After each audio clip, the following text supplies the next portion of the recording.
NORML Show Live is intended for responsible adults only. We advocate for the repeal of marijuana prohibition for adults. We discuss the science, culture, and controversy about America's marijuana laws. We do not advocate or encourage any illegal activity and advise all listeners to learn their state and federal marijuana laws by visiting norml.org, NORML.org. Opinions and claims made by guests and advertisers of NORML Show Live are their own and do not necessarily reflect the philosophy and policies of NORML. Listener discretion is advised.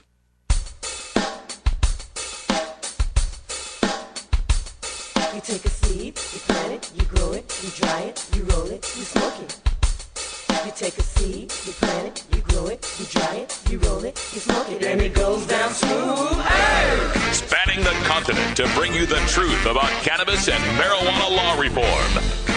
I smoke pot and I like it a lot. From the promise of legalization. And I think we need to rethink and decriminalize our marijuana laws. To the agony of prohibition. One major responsibility is to encourage people to use less drugs. The National Organization for the Reform of Marijuana Laws presents NORML Show Live, Marijuana Nation. Now, here's your host, NORML's Outreach Coordinator, Radical Russ Belville. All right, good afternoon, tokers and tokettes, and welcome. It is Tuesday, April 24th, 2012, and it's got to be 420 somewhere in the world. I've touched down back to home base just for this one day, just for this Tuesday. Just got back from Denver. I'm on my way to Tucson tomorrow morning, so thought we'd stop in and share some of the fun we've had out on the road. We've got some video. We've got some exclusive music to the show. We have got some pictures to go over and all sorts of stories to tell. But before we get to that, let's introduce our guests in the studio. Of course, we've got Wiz Kaliko hanging out here. How you doing? Aloha, doing quite well. Glad to be here. Glad to see you. I'd give you some applause, but somehow my programming... It's quite all right. No applause necessary. I create my own applause in my own head. Got to get some effects fixed there. Also, we've got Cannabis Carrie, our senior news editor, calling in from Grastoria. How you doing? I'm doing great, Russ. How about you? Oh, well, I missed you guys being out there. Could have used a lot more help, but I bet. We'll get you to the next one. It was a lot of fun, and we'll tell you all about it on today's show. But while I was gone, we had the 420 holiday, of course. Big news on 420 all of the time. So, Carrie, what do we have in the headlines today? Well, we are going to start off with a 420 story of sorts. I was telling you about the University of Colorado at Boulder's attempt to squash that protest. I'm going to tell you how that went. But we've also got a lot of news about initiatives. I'm going to tell you some news about initiatives coming out of California and one from right here in Oregon.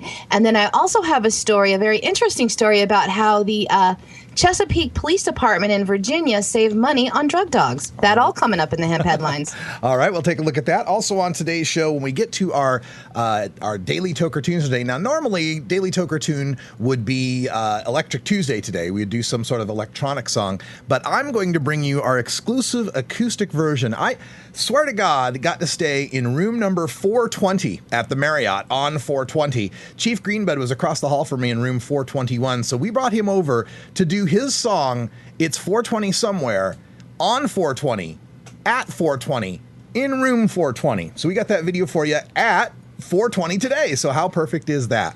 Also coming up on the show, I'm going to bring you my speech from 420. I was in San Antonio at the Freedom Fest. It's always so hard to say.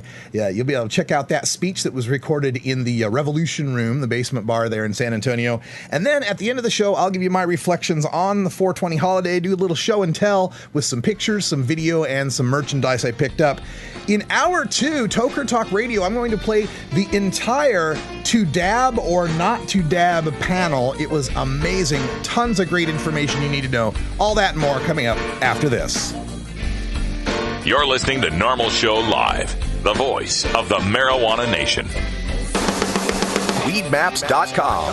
I'm Radical Russ from NORML. In my job as outreach coordinator, I travel every month, and when I'm on the road, I need a fast, accurate way to find the medical marijuana dispensaries in the area. So I turn to Weedmaps.com.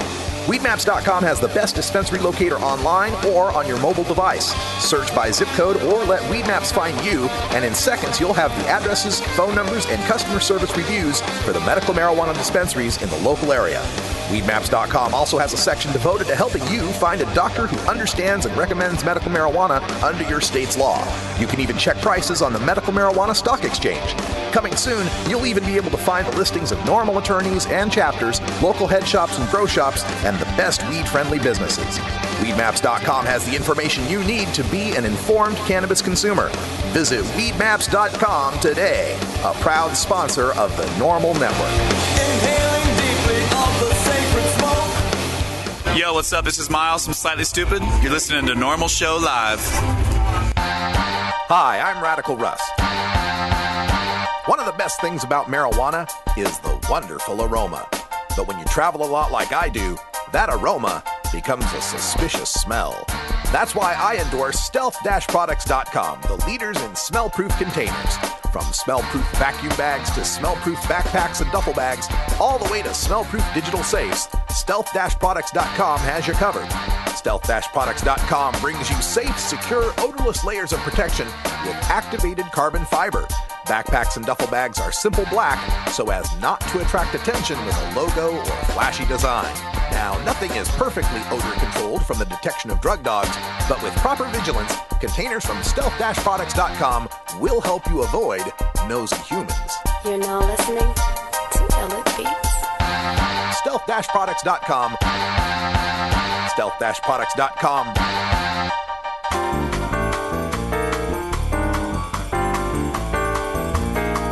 Medical marijuana, industrial hemp, consumer cannabis. It's time for this week's NORML News with Cannabis Carrie. In a 420 follow-up, we told you of the aggressive steps taken by the University of Colorado at Boulder to end their annual 420 rally on campus that has been going on for over a decade and routinely attracts crowds in the tens of thousands. Marijuana tokers annually waited until 4:20 p.m. on April 20th to light up in a public protest against cannabis prohibition. But this year, it seems that the university has won. They closed the campus to visitors, they spread a very unpleasant-smelling fish-based fertilizer on the quad, and they enclosed the quad in yellow police tape. And just for good measure, they also stationed police officers around the perimeter of the quad for the entire afternoon. 3 brave students crossed the police lines only to be led away in plastic handcuffs and presumably will face administrative sanctions if the university threats were real. Several hundred students gathered around the quad as 420 approached, and a de facto leader got them to chant yes in his response to a 420 "Who's with me" call. But then as he dashed under the tape, he was promptly chased by police, wrestled to the ground, and, covered with fish fertilizer, was also led away in handcuffs. With him gone, the crowd broke up around 4:30 p.m., with no one witnessing any other public marijuana smoking. Occupy Boulder did hold a smaller protest outside of campus. There were no arrests reported there. You know, it just goes to show you that if you really want to stop college kids from gathering together on 420 to smoke pot on their college campus quad, you can do so if you stake it out with yellow tape and you spread smelly fish fertilizer all over the place and you hire some cops to stand around to make sure that they tackle them, bust them, harass them, cuff them, stuff them, whatever it might be. Looks like you can restrict someone's First Amendment right to assembly, right to protest.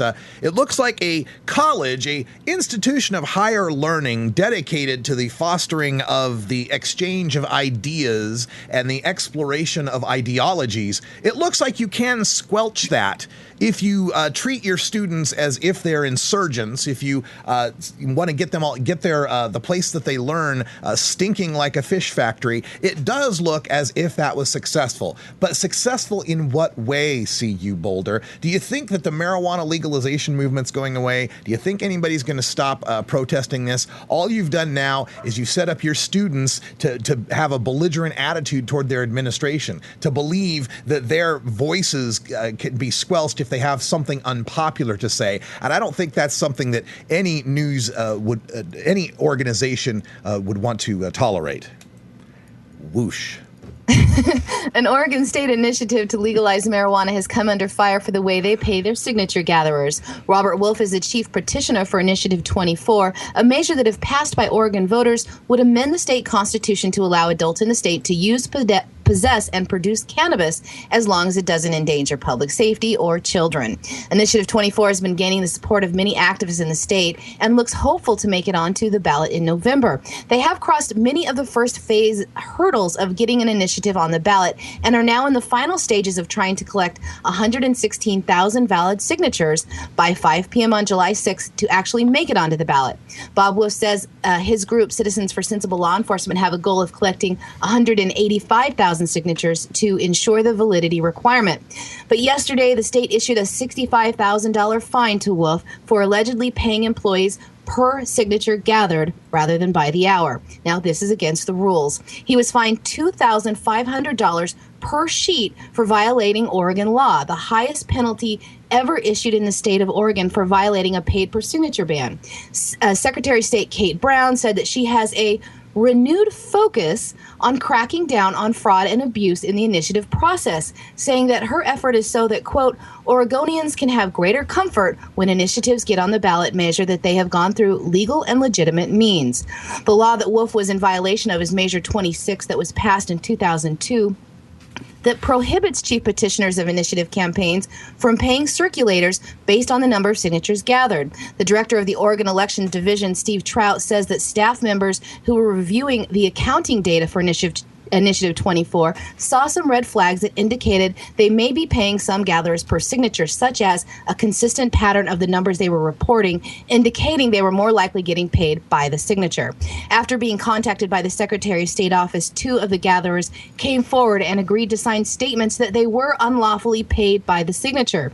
They have been referred to the Bureau of Labor and Industries to file wage complaints against Wolf. Trout says the investigation is ongoing and more fines may be possible. Now, there is some good news in this. The signatures, as long as they are valid, will still be counted towards the total, and Robert Wolf's campaign has 20 days to pay the penalty or request a hearing before an administrative judge to deny the accusations, a move that they will most likely request. So we'll keep you letting you know anything that develops in this story. Yeah, well, this is just election year politics going on here from the Secretary of State's office, who's already kind of got a shadow over her for the way she's rescheduled some of the primaries. Kalika, what's the deal on that? Do you remember that story with the primary scheduling that she moved up so that it could help Brad Avakian or something like that? I don't remember that. I remember there was a big hassle about her having to reprint ballots that had gone out with the wrong things on them. So. Yeah, and it's no surprise we see that the largest fine here, or the largest fine ever in this situation, is being given to now professional marijuana signature gathering, and somebody that actually has a shot at getting this thing on the ballot. We're up to what, 100,000 signatures now? 100,000 signatures officially. And also, you also have to understand that the people involved with the I-24 campaign have some involvement with this new PAC, the Not Dwight PAC. Is that right? And, well, they're actually part of the Citizens for Sensible Law Enforcement, which have put out this Not Dwight Holton website, the notdwightholton.com website, which is Dwight Holton's a guy running for Attorney General race here in Oregon against Ellen Rosenblum. So yeah, and this story has hit everywhere, all here in the local news stations. They've been covering about this Attorney General race and how Dwight Holton's been kind of shooting himself in the foot with his positions on medical marijuana. Yeah, it's gonna be interesting to see, because Holton is one of these guys being pedigreed for higher office. This is just a stepping stone. His attachment to Oregon is ephemeral at best. He's been here 8 years. Yeah, he's a Virginia guy. He's got all these ties to the Democratic political machinery. Now, in news that goes along with that story, tying the ends together, like I was saying, the I-24 proponents are also people that are involved in this Not Dwight PAC, Political Action Committee, because now we've got the Citizens United decision that says, we can spend money, much money as you want, raising in PACs to go against candidates, for candidates, whatever. And it is kind of ironic, if you ask me, that we have a Citizens United that says a corporation can spend unlimited money trying to buy an election, yet when citizens want to try to pay per signature, and I'm not alluding or alleging that anyone did at this point, but if they did, if that's a problem, right? Because the per signature ban, the whole reason it was brought about is we wanted to stop rich people. Particularly, we have one particular ballot funder. Who's that guy? Not Mannix, we had but Bill Sizemore. Who would have out-of-state rich interests that would, spend money per signature to try to pass their conservative agendas in Oregon. And so, they revolted against that and said, no, we can't pay per signature, which is stupid when you really think about it, because then it gets you a situation where you have no way as a signature petition gatherer of policing the people who are gathering signatures. You don't know if you're getting some loaf-off who's just going to go there and just stand around for 15 minutes, get 3 signatures, and then claim he wants to get paid for 3 hours or some crap. So anyway, but before we go too much farther down that road, I did want to play this advertisement that had come out, because this is making news here in Oregon, where we have actual political action committee money being spent. This is being heard on our local progressive talk radio station. It's several different stations, but I did hear it on the progressive station. Okay, so it's on KPOJ and other stations. This is the new ad out about the Oregon Attorney General's race, and produced by the Not Dwight PAC. Hey, honey, who's your choice for Attorney General? I don't care. Judge Rosenblum from Oregon or the guy from Virginia? Virginia? What does Virginia have to do with our Attorney General's race? Dwight Holton is from Virginia, and that's where he just held a big fundraiser. Nearly 70% of his campaign money is from out of state. And he's never even tried a case in Oregon state courts. Never? Who's that judge again? That's Ellen Rosenblum. She's been a prosecutor and judge here in Oregon for 36 years. So Judge Rosenblum knows Oregon and Holton doesn't. He doesn't, but he wants to gut the medical marijuana law we passed 14 years ago. He calls it a train wreck. But Judge Rosenblum says marijuana should be a low priority for law enforcement. She supports our state laws. Okay, now I care. No way on Holton. It's Judge Rosenblum for Attorney General. Judge Rosenblum. Good choice, honey. Paid for by Citizens for Sensible Law Enforcement. All right, there you go. The new advertisement for Citizens for Sensible Law Enforcement. And Carrie, let's go on to the next story. You bet. California marijuana activists have been reeling following an unprecedented attack on their state's medical marijuana laws in recent months. Only weeks ago, the raid on Oaksterdam University and the harassment of founder and political leader Richard Lee was the pinnacle of federal waste of targeting medical marijuana businesses following state law. California has always been a pioneer in cannabis law reform, but the state will have to sit out in 2012 when it comes to pushing for full legalization for all adults. Friday was the deadline for committees trying to get initiatives on the November ballots to qualify. They needed to collect and turn in over 500,000 signatures submitted to the Secretary of State. Not one of the legalization measures in California did so, meaning that 2014 will be the next chance Californians have to try to get cannabis legalized.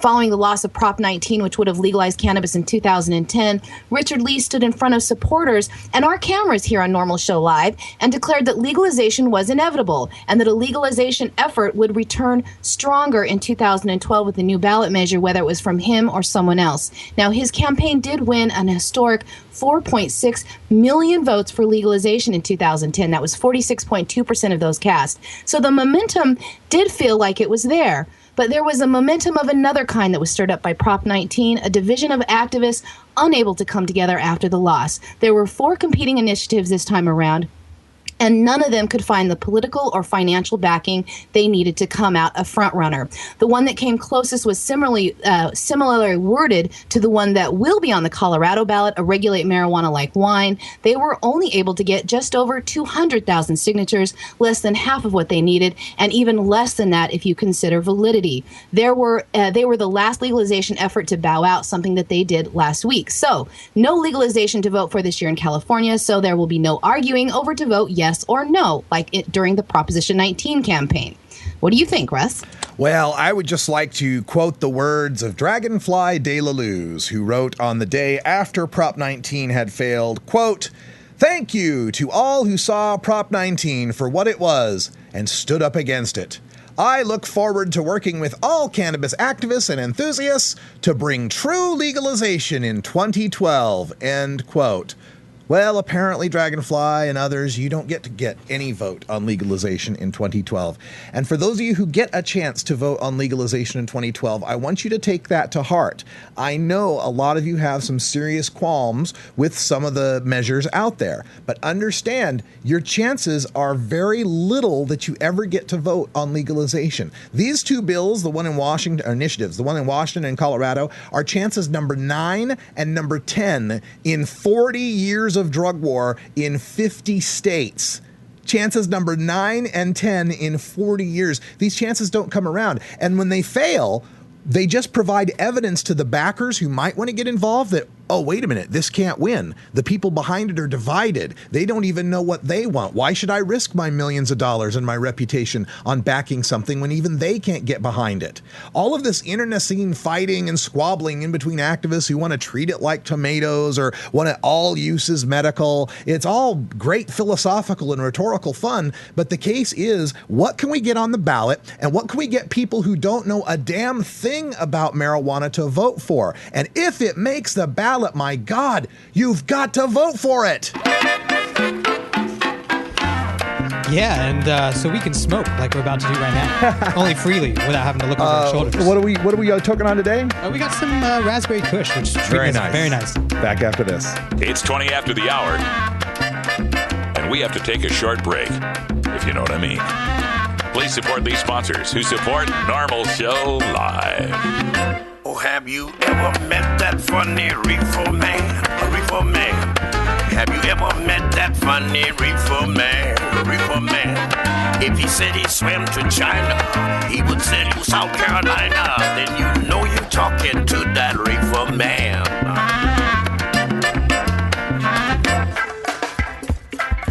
I'm Sub Cool from Team Green Avenger.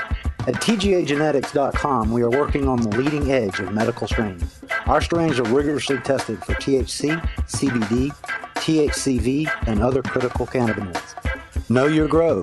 Check out our genetic diversity at TGAgenetics.com, the home of Jelly Bean, Jack the Ripper, Vortex, and other award-winning cannabis strains. Science is like a blabbermouth who ruins a movie by telling you how it ends. Well, I say there are some things we don't want to know. Important things.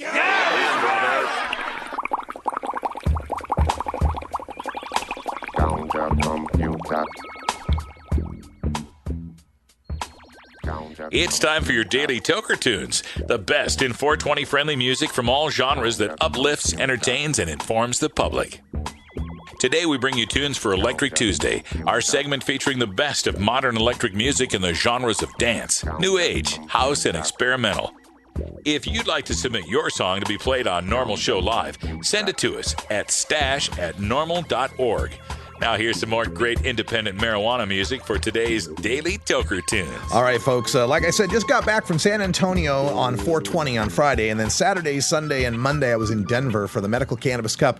But on that Friday, while I was there in San Antonio, it was such a fun time. I was there. Chief Greenbud was there to perform. You can see him in the picture there on the webcam, along with myself, and we are there at the Smart Car. That is the San Antonio NORML 420 Smart Car. It's sponsored by their local attorney, who's now their executive director. I apologize that I forget his name off the top of my head. But as you can see, festooned completely with green and pot leaves and statistics about marijuana and the San Antonio NORML logo and website and where to contact. These kind of cars, these vehicles, are a great way of generating attention. They generate all sorts of advertising that people aren't necessarily going to see. If you place up a billboard in one place, they may not drive by that, or they see it every day and they start to ignore it. By seeing a smart car like that, that's going to draw some eyeballs. Anyway, Chief Greenbud joined me in my room, which was room 420 on 420 at 420 for this next song. So enjoy. All right, folks, welcome to our coverage here of 420. What's that? The 420 holiday. This is our 420 celebration sticks. Oh, celebration stick. Yes, we're here with Chief Greenbud from chiefgreenbud.com, of course, and everybody's CD decks. Everybody that is in the chat rooms got your songs. So they're very excited about the third album. Sweet. Yeah. Yeah, Libra was out there, Libra Lounge, Stereotype, Dolphin S, all out there hanging out, having a good time here on 420. So the new album's ready. We're just trying to get a cover. Yeah, pretty much. So it's ready to go. Well, look who you're dealing with. I mean, it's been ready for about a year. It's been a long road coming. It's been a long year. Now, you were telling me you're doing a lot of gigs in Humboldt now lately. Yes, I'm actually playing out there at the Riverwood Inn. Yeah. On June 7th, and then there's the Redway Run, which is this big 5,000, 6,000, 7,000 biker run. Yeah. That's the 8th, 9th, and 10th. Wow. I'll be playing there. And then I'm going back out in November for the Mateel Community Center's Hemp Fest. Yeah, so all you folks out in the West Coast like me that, you want to see Chief Greenbud, but you're out in Nashville. I'm in Nashville. He's going to be out in California. California. It's the place you ought to be. What was that? I don't know. I thought I heard something, but maybe I did not. It's the Popo. It's the man. All right, so we're approaching 4:20 here. It's 4:19 in the Central Time Zone. We hope everyone is having themselves a good 4:20. We're going to start having our 4:20 here. Can't wait. See what I can do right there, sure. I can't wait. Happy 420, everybody. So Chief is going to take it away with some tunage for us for 4:20.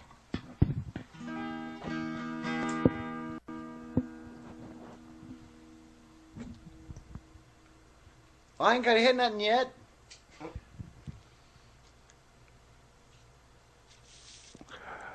Oh,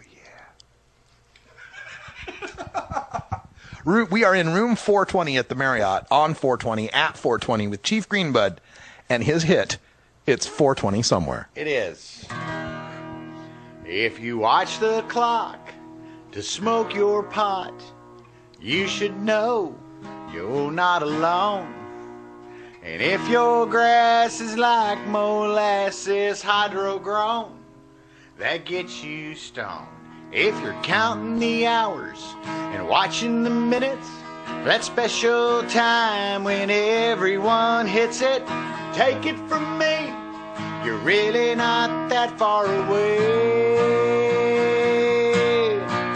I said to roll me something fat and long, or pass me a bowl, or fill me a bong.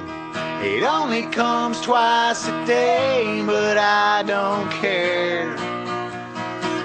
Well, it's 420 somewhere. Smelling like 420 right now.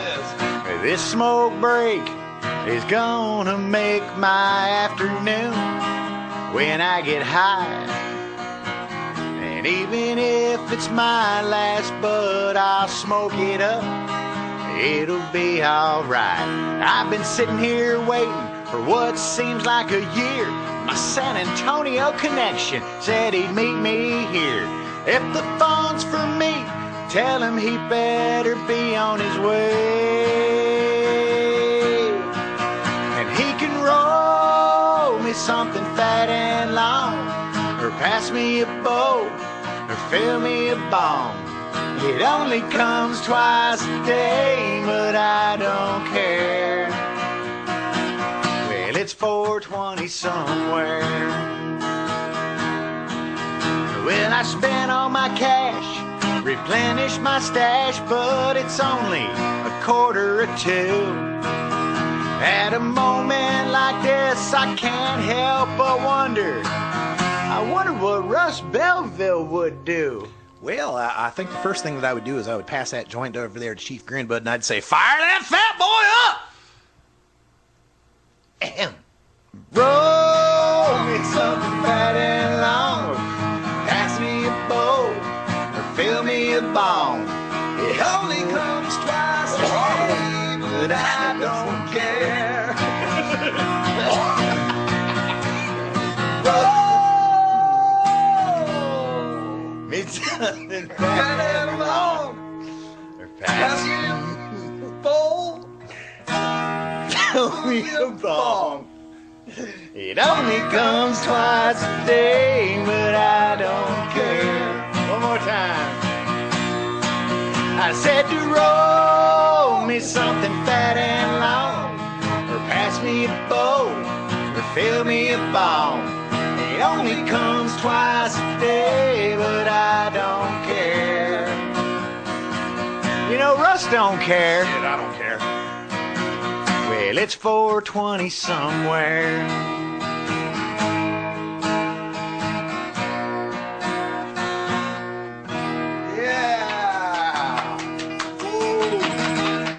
Chief Greenbud. It's 420 somewhere. It's the hit that makes you cough. That gets you off. It's 420 somewhere. Thanks for joining us here. We got to pack up the gear and get ready. We got to take off by 5 here to the San Antonio gig that we're doing. Check out sanormal.org for the information. We'll bring the stream back up just as soon as we can there. In the meantime, you'll probably get to see this replaying on our channel. So over and over again. So thanks so much. And check out chiefgreenbud.com for details on the third album coming out soon. And we'll see you later. Bye-bye, everybody.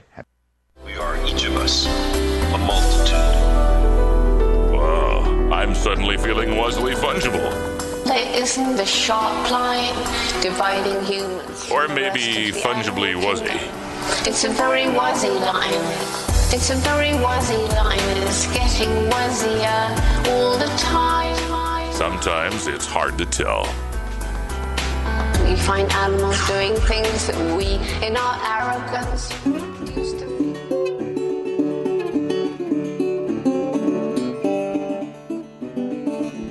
This is NORML Show Live. As regards to legalization, it's not in the president's vocabulary and it's not in mine. Providing dictionaries to drug czars since 2009. I don't care what you say. That ain't right. I said, that ain't right. That ain't right. I don't care what you say. Catch NORML News with Cannabis Carry every weekday on NORML Show Live at 7 p.m. Eastern, here on the NORML Network.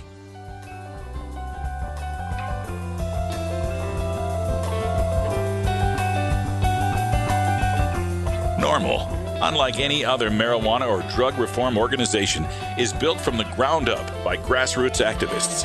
We are the Marijuana Smokers Lobby, and we aren't just anti-prohibition, we're pro-marijuana. Every week, we take some time to talk to the citizens of local NORML chapters across the country and around the world, as well as others who are working to make a difference in the fight to end adult marijuana prohibition. In this segment, we call Grassroots Activism. Yeah, Grassroots Activism today we're going to dedicate to our Texas chapters, most specifically San Antonio NORML. You know, I'm so proud of these activists in Texas that are working in one of the toughest places to be a marijuana activist. I got to tell you, being in San Antonio for 420 was a little difficult for a guy who's used to being in the Pacific Northwest and all the freedom that we have up here. I mean, we had the cops outside watching the building, making sure no one was slipping out to the dark parking lot. We did manage to get ourselves a toke or two out on a patio before the management came out and gave us our one warning before they said they would close the whole thing down, kick us all out, and have the cops lead us out in cuffs. So the irony, of course, with this was all happening at a place called the Revolution Room, that it was festooned with pictures of Winston Churchill and Che Guevara and, other revolutionaries and so forth. So, irony alert. Anyway, this is my speech for 420, where I was unfortunately introduced as Rick Russ. But, we roll with the punches as they come. This is a 420 Freedom Fest from the Revolution Room in San Antonio, Texas. And I apologize for the quality of the video and the sound. It's the best I could get.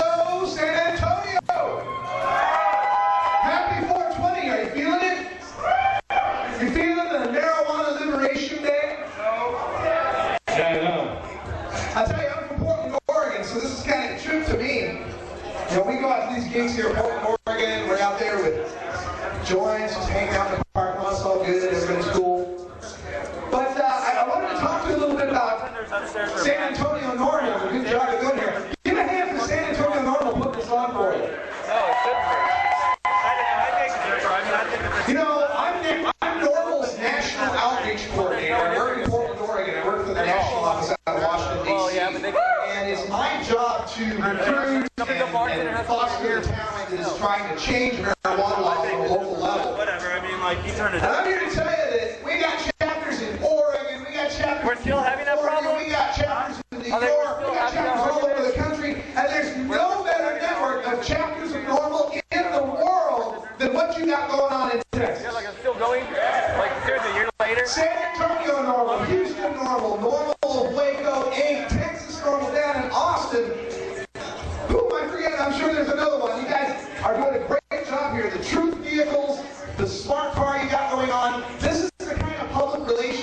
needs to happen.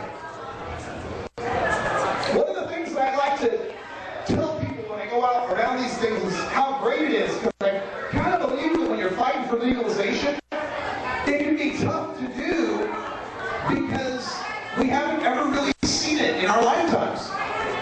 Marijuana was made federally illegal in 1937, so there's very few people alive today that can remember when it was legal. So I always like to come back from the West Coast and tell people about the land of medical marijuana.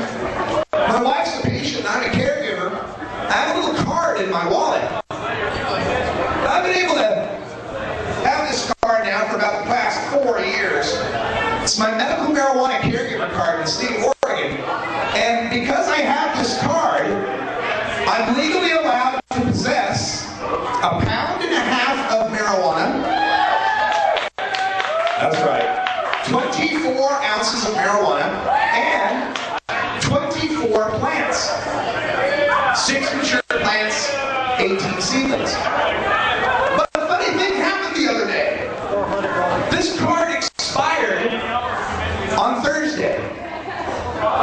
So on Thursday, I have a house full of weed, and I have a house full of pipes and bombs and vaporizers and various stuff.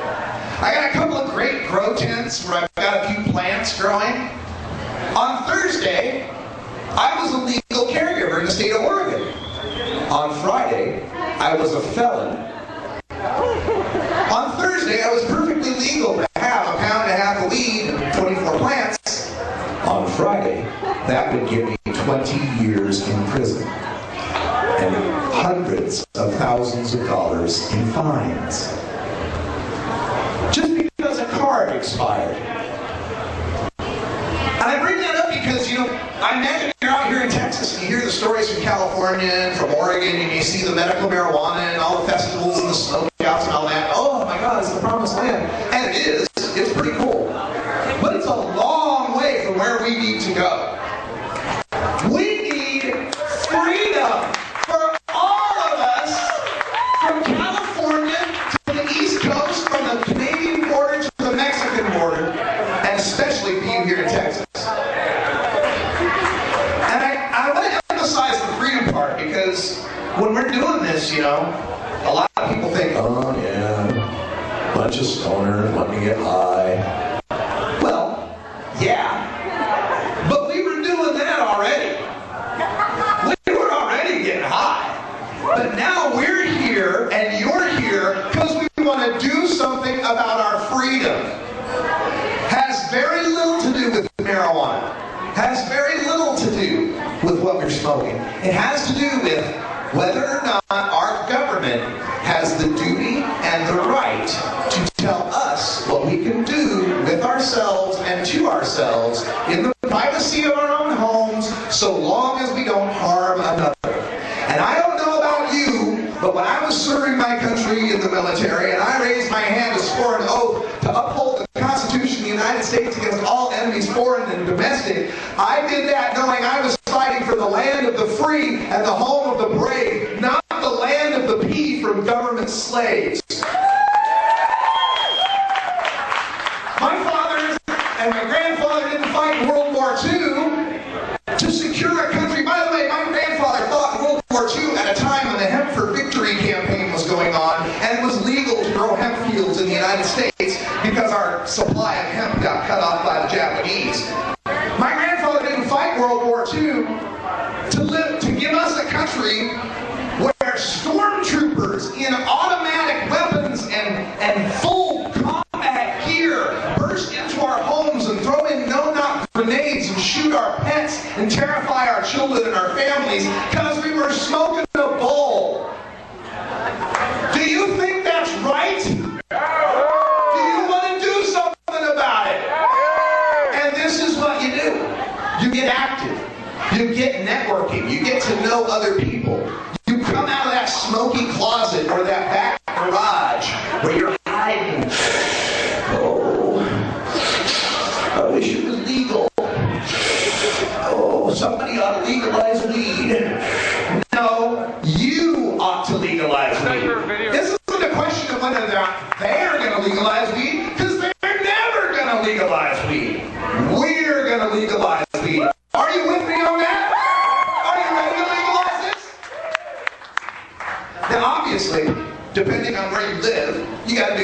marijuana. I'm in Oregon.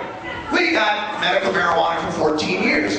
We've got 2 different petitions going on right now to legalize marijuana. In Washington State, they have an initiative to legalize marijuana. It's on the ballot. In Colorado, they've got an initiative to legalize marijuana. It's on the ballot.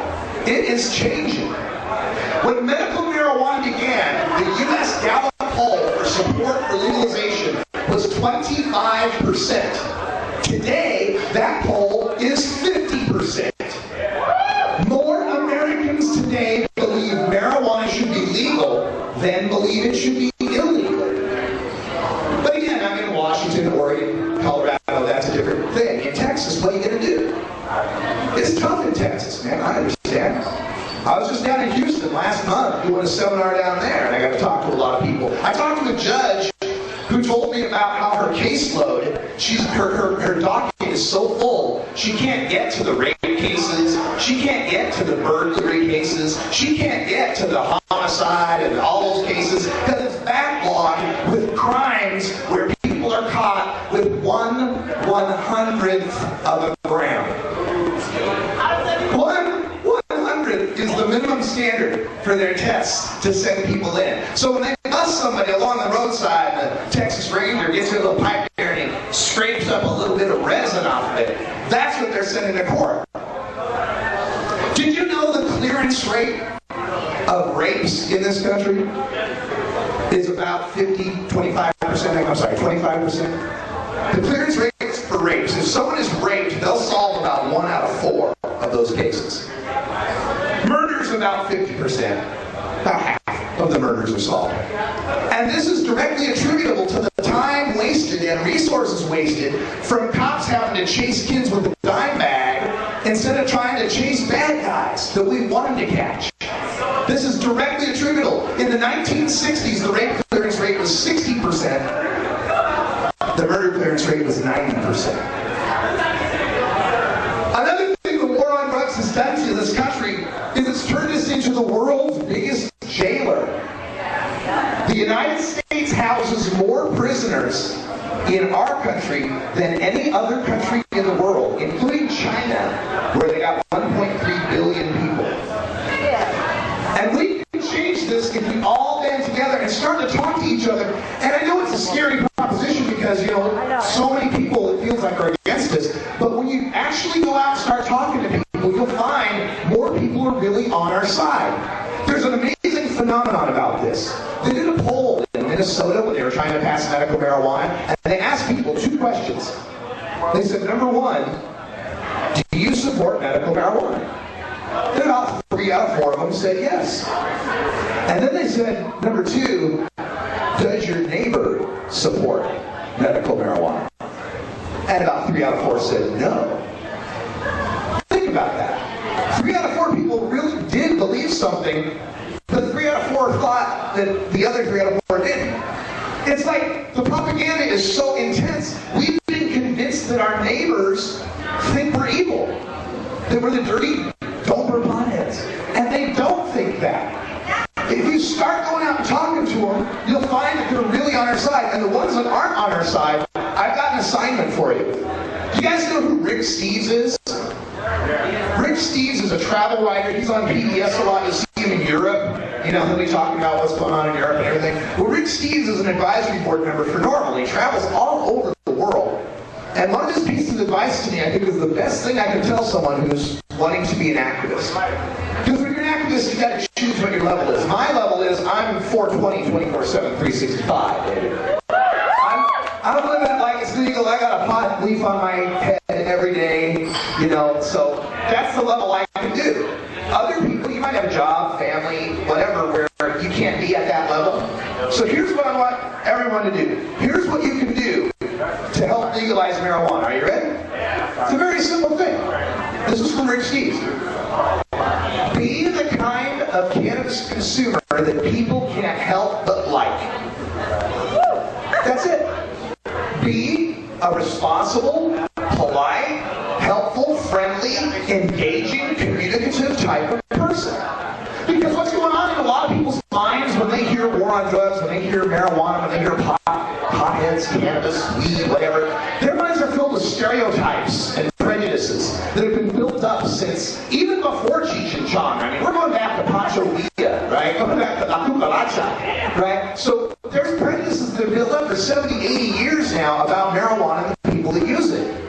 So when you let someone you know that you're a pot smoker, and they have to go, well, wait a minute. She seems to be intelligent and goes to work every day and pays taxes and is a good mother.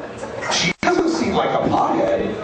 And the more people like that they meet, the more that little wall of ignorance starts to come down in their head. They start to think, why are we locking these people up? They don't seem to be so bad. They seem to be normal, average, maybe a little kooky sometimes, but aren't we all a little bit?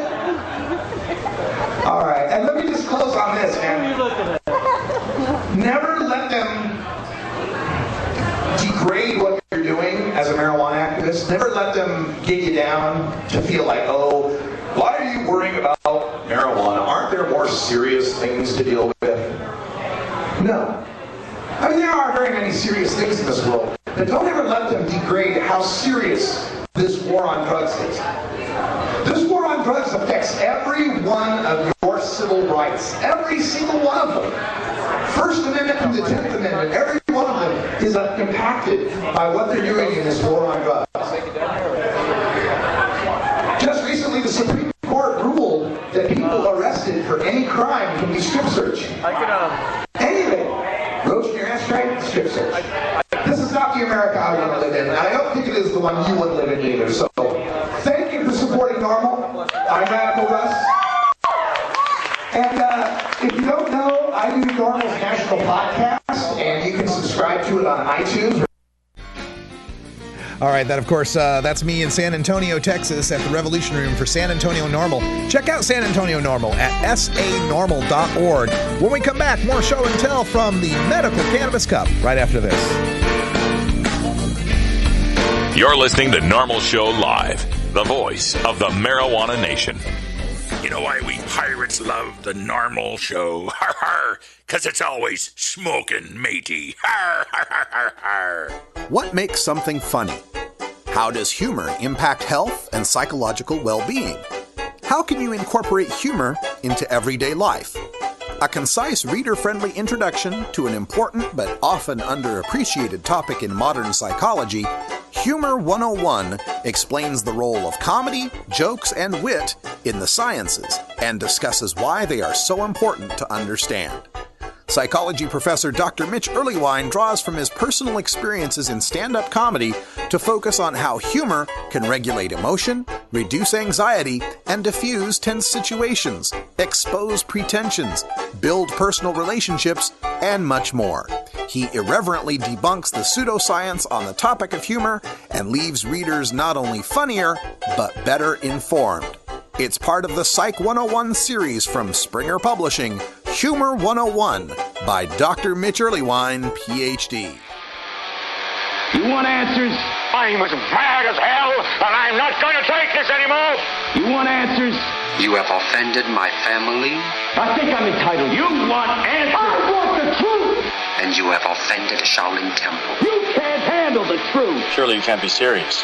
I am serious. And don't call me Shirley. Radical rant. All right, welcome back, folks. Just to take this rant time to do a little show and tell. When I was in San Antonio, we went to the Four Horsemen. I don't know if you've heard about this place. This is this is on the Man vs. Food channel, or the Travel Channel, the show Man vs. Food. And they have this burger called the Four Horsemen. And the Four Horsemen are the four peppers, which are jalapenos, serranos, habaneros, and then Naga Jolokia, which is the ghost pepper.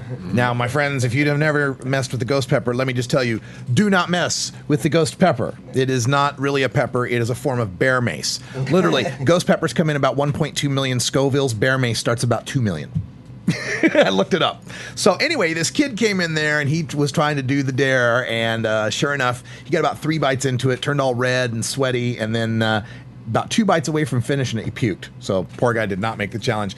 Now that is Carly Duran. She is the deputy director of San Antonio NORML, if you're looking at the screen. Now what we got going on the screen, by the way, for those watching the webcam, photo slideshow in the middle, and then we've got video from the MedCanCup going on in the corner there. So I'll switch between the two as well. But anyway, there's the photo. There's the proof there, Craig. Room 420 that I was in at the San Antonio Marriott there by the 410. So that was the room 420. We got to spend do the 420 somewhere with Chief Greenbud. That was a lot of fun. And then, of course, the burgers. So you don't really need to see the burgers. I will go video big screen here. The MedCanCup was pretty amazing. I got to tell you, there in Denver, Colorado, they held it at the XDO Events Center. And we had, of course, vendors of all types there, with all the different things. I think the thing that most impressed me this time around was the extraction units that they're making now. One of the guys on the videos here demonstrates this large industrial kind of butane hash oil type extraction unit, all self-contained, filters and all the, I guess I don't know much about chemical engineering or anything, but all the stuff you'd want if you're that kind of guy to be safe. So I was really, really appreciative of that. The glass blowers, oh my God. And it'll come up here in some of the shots. I think here's the one, Dope Ass Glass had some pretty good glass going on. And the thing that really shocked me, one guy that has done chess pieces. He's done all sorts of different chess pieces. Is it Hitman, the chess piece guys? I don't know. I don't know exactly who it was, but these chess pieces that were just ornate and just beautiful. We got some pictures of those. You're seeing these on the screen now if you're watching at live.normal.org of some of the glass there from Dope Ass Glass that was pretty impressive there at the Medical Cannabis Cup. Also, the San Antonio trip, like I said, when we were there at the San Antonio, the venue there, it was really tough because there was so much security attention. Nobody was really able to get any 420 action in, if you know what I mean. So that was kind of disappointing for a lot of people, but it's understandable. I mean, San Antonio is still kind of a tourist town, and they don't want to. There's a certain image they're trying to maintain, so we can see how that could happen. So let's see if I can get you some more pictures here from San Antonio. There's the room 420, as I mentioned. We'll get past the burger pictures. Nobody cares about that. But one note about the burgers. There's the kitchen staff from Chunky's Burgers. We went in there, the man versus food thing, and they saw we were all wearing our pot leaf stuff. It's 420. We got our flag flying, right? And they're all like, hey, 420, yeah, 420. And they just get, hooting and hollering and all cool. We're like, hey, what's up? And we told them who we were. It's like, hey, well, this is Chief Greenbud, and I'm Radical Russ. I work for NORML. And the guy in the center there of that picture, he's like, NORML, and he opens his wallet and pulls out his NORML national card. He's like, oh, I'm a member of NORML. Like, far out. So we had a really good time, got really good burgers. This is Chief and I, Chief Greenbud and I at the Smart Car, the San Antonio NORML Smart Car. That's Jamie Balagia is the lawyer's name now. I got that from the chat room. Thanks, chat room. I had forgotten. But yeah, Jamie Balagia is the lawyer who is sponsoring that, and he's now helping. He's executive director, I believe, of San Antonio NORML. They've got the 420, their 420 car, Smart Car, with along the one side, it's the statistics of how many deaths there are from tobacco, alcohol, prescriptions, and then marijuana, 0. The back has a big old San Antonio NORML logo, sanormal.org on there, on the list there. So it's really good stuff. There you can see Chief standing there with Bree. She is, I think, the secretary for San Antonio NORML. So, and young mother, we're going to get her involved with Moms for Marijuana as well. Young mother of 4. And did a great job there helping to put together the event. This was that big porch area. This bar where they had the San Antonio Freedom Fest was huge. It was an upstairs and downstairs. The upstairs had like 4 separate bars, and the downstairs was the one place we were at. But this is upstairs at one of their panels, and there's a picture of I'm on stage with Chief Greenbud, and we'll give you some clips of that coming up. Maybe I'll play that tomorrow, but I did a whole set with Chief Greenbud.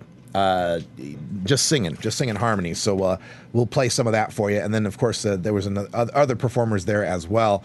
But it was a good time, and big thanks to San Antonio NORML, who are, getting by in a tough place to be a marijuana organization, to be a NORML chapter, because they really want to keep it very touristy there.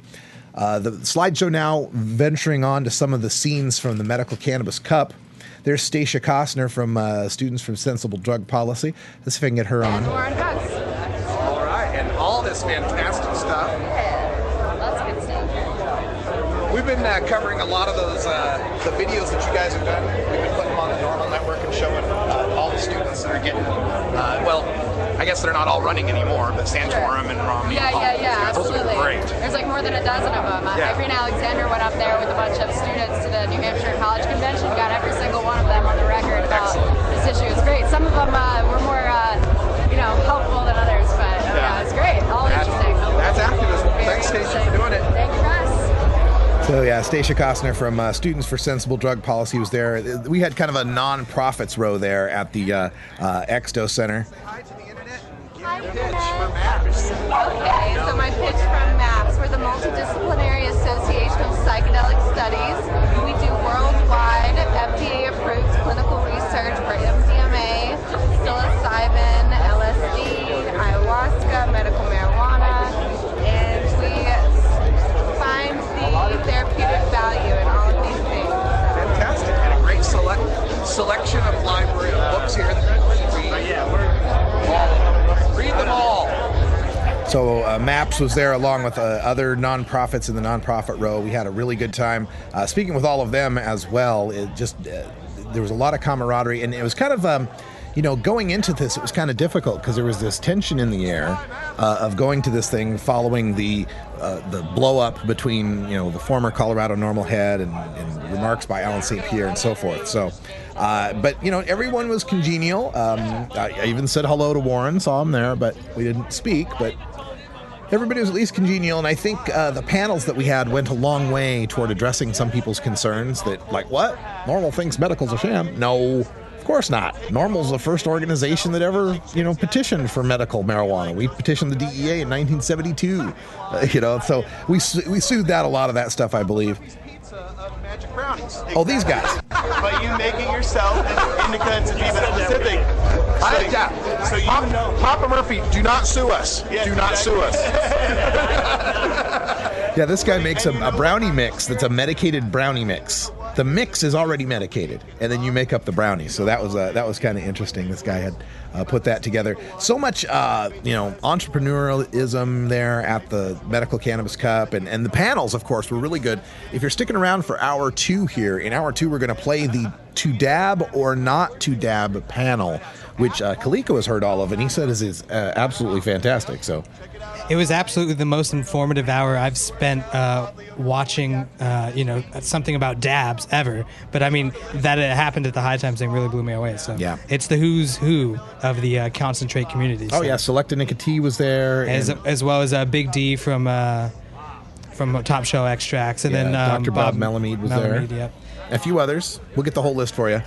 But it's amazing panels were held, and of course the event had a medication area, like a lot of these events have, and I'll see if I can find some pictures of that for you.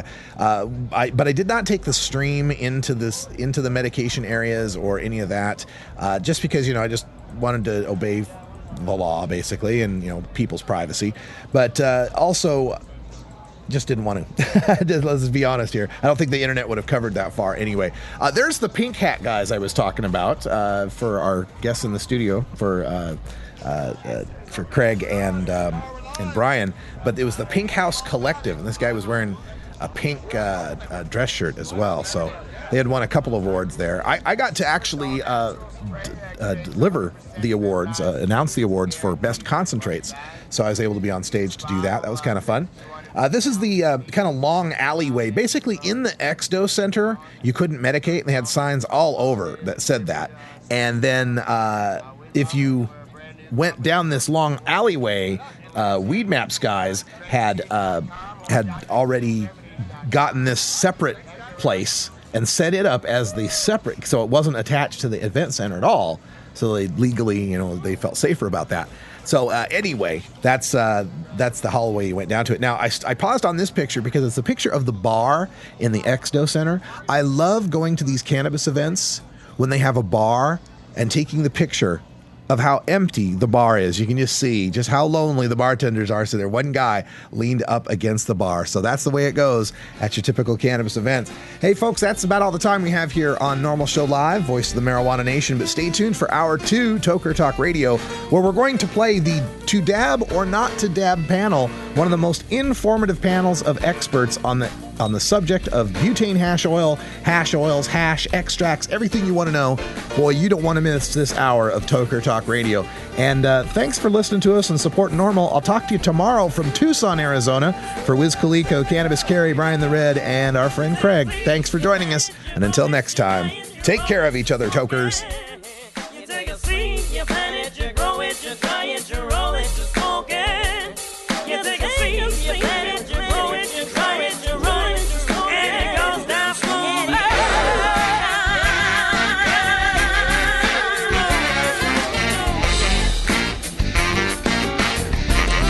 We love it. We love the earth. This is NORML Show Live, the voice of the Marijuana Nation. Take it on one more time. You take a seed, you plant it, you grow it, you dry it, you roll it, you smoke it.